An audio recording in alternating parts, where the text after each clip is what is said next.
Assalamualaikum warahmatullahi wabarakatuh. Perkenalkan, nama saya Nur Aini dari program studi S1 Ilmu Keperawatan semester 3. Di video kali ini saya akan menjelaskan tentang proses menstruasi serta dampak kehamilan pada usia muda. Yang pertama yaitu proses menstruasi.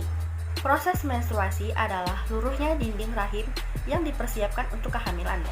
Jika tidak terjadi pembuahan sel telur oleh sel sperma, wanita akan mengalami proses menstruasi setiap bulannya.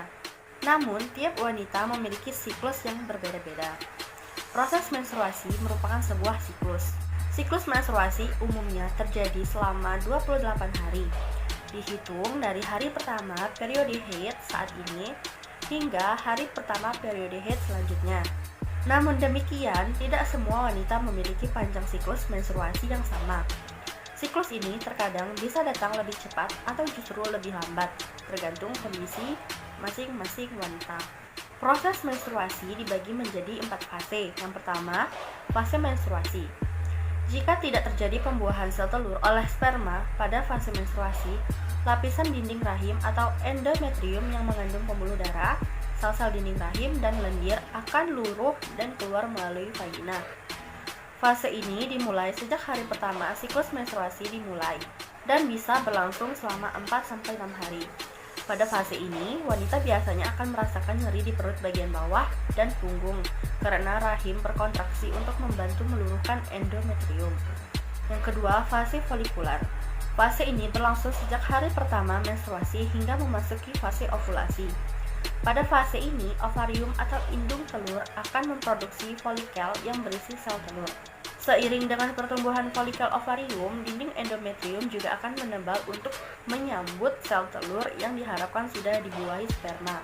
Fase folikular biasanya terjadi pada hari ke-10 dari 28 hari dalam sebuah siklus menstruasi.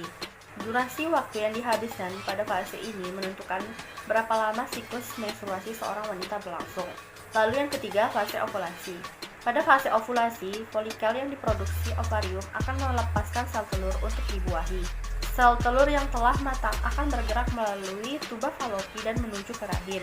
Sel telur ini hanya akan bertahan selama 24 jam. Jika tidak dibuahi sperma, sel telur akan mati.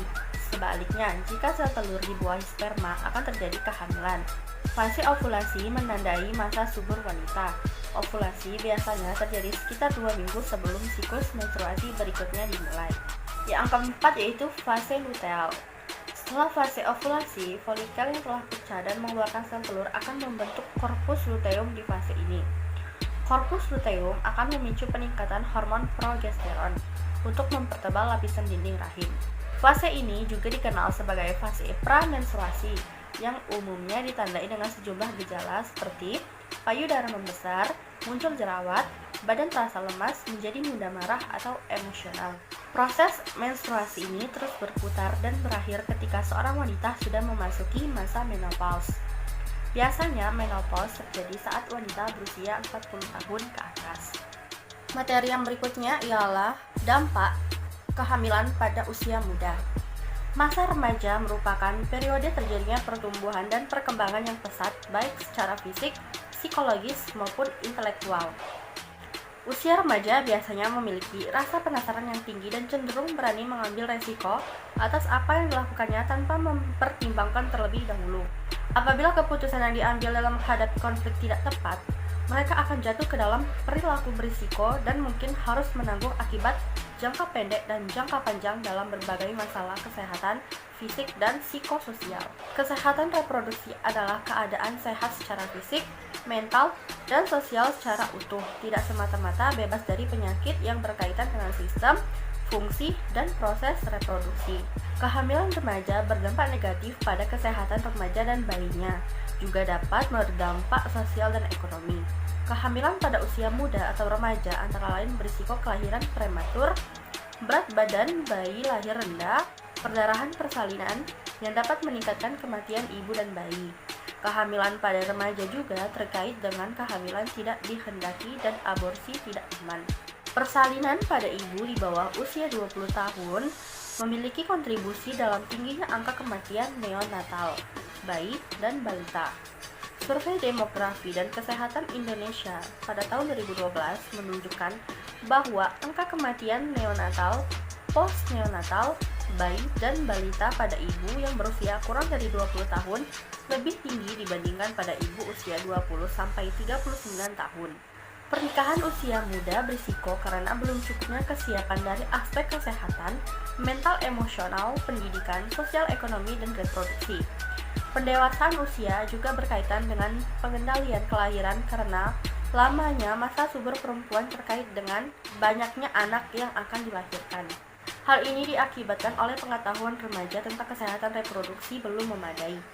Hasil SDKI pada tahun 2012 menunjukkan bahwa pengetahuan remaja tentang kesehatan reproduksi belum memadai yang dapat dilihat dengan hanya 35,3% remaja perempuan dari 31,2% remaja laki-laki usia 15-19 tahun mengetahui bahwa perempuan dapat hamil dengan satu kali berhubungan seksual. Begitu pula gejala PMS kurang diketahui oleh remaja.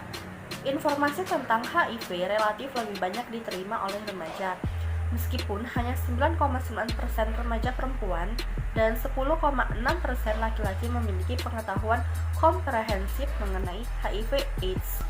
Nah, itu dia tadi sedikit penjelasan mengenai proses menstruasi serta dampak kehamilan pada usia muda.